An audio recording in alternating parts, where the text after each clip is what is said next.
we have some industry news before we get to the judicial news. Jonathan? That's right. The Association of American Publishers StatShot report for April 2025 highlighted a 2.7% decline in trade revenues from trad publishers in the U.S., totaling 734.1 million compared to April of 2024.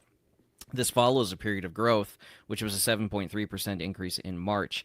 However, the Kindle Unlimited Global Fund, which is where most indies live, grew by 7.4% to $57.9 million in April 2025 from $53.9 million in April 2024.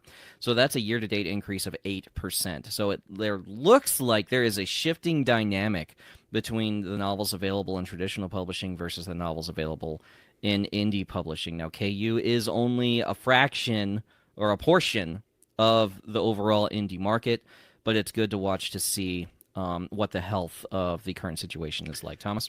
Yeah, normally when you hear industry news reported, they will report on book scan numbers, which completely ignores what's going on with the indie Right.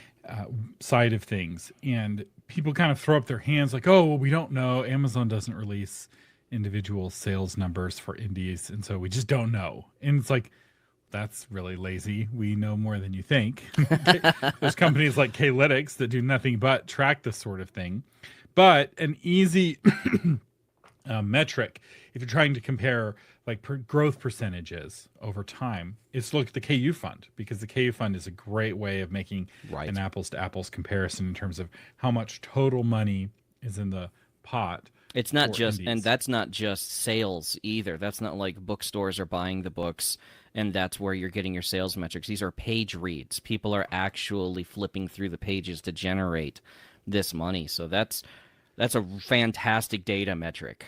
And so you may be like, well, there's only 57 million in the Kindle Unlimited fund for April, and there's 700 million for all of traditional publishing. But that's where you can't make the comparison, because for an indie author, their KU page reads is only a percentage. For some authors, it's 80%, but for other authors, it's 5 or 10%.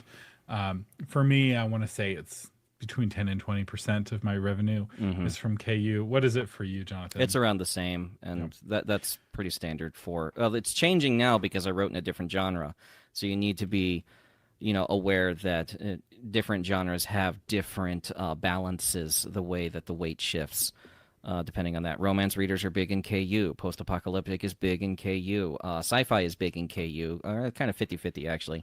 But fantasy is weighted more towards physical copies than it is anything else. So just be aware of how your genre works, and you'll be able to read these metrics and apply them to your specific situation.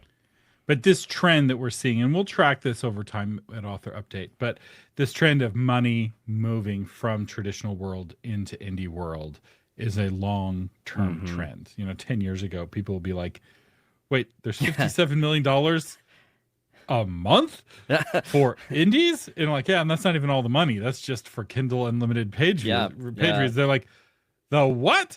It used to be, oh, you're self-published? I'm so sorry. Yeah. Now it's like, well, you get as many straws as you have books into this. And now the trad guys are like, how much money are you making? How much?